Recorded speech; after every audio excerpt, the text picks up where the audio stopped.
I never intended to write this book, and I never intended to have this dog. This just kind of happened. It took me 18 months of banging my head against the wall. Those of you who know me, that's probably literal.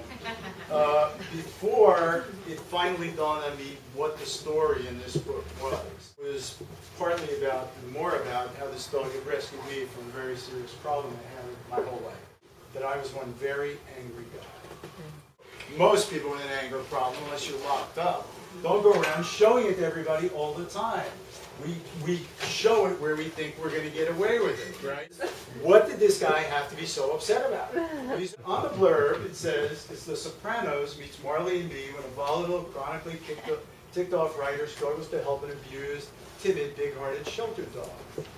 The Sopranos hang out with Satriali's, right? Not the first season.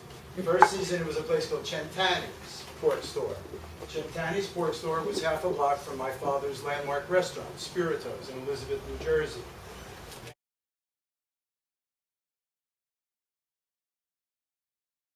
In a normal community, your father's in the Chamber of Commerce, or the Rotary Club, or the Planning Commission. All the fathers I knew were bookmakers or loan sharks or fences. And it was just perfectly normal, and that was my childhood. My father was the craziest of the bunch. My wife had the unenviable task, because I didn't believe that. I thought it was the dog, right?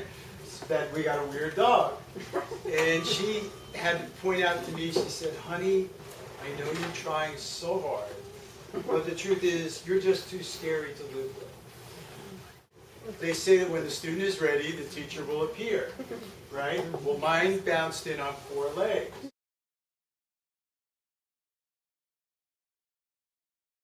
Teacher. And if you want a session with him, he charges $500 an hour, but you take the checks out to me. One of the reasons I'm happy I wrote this book now, after all the agony of it, is that there are a lot of people like me, especially men,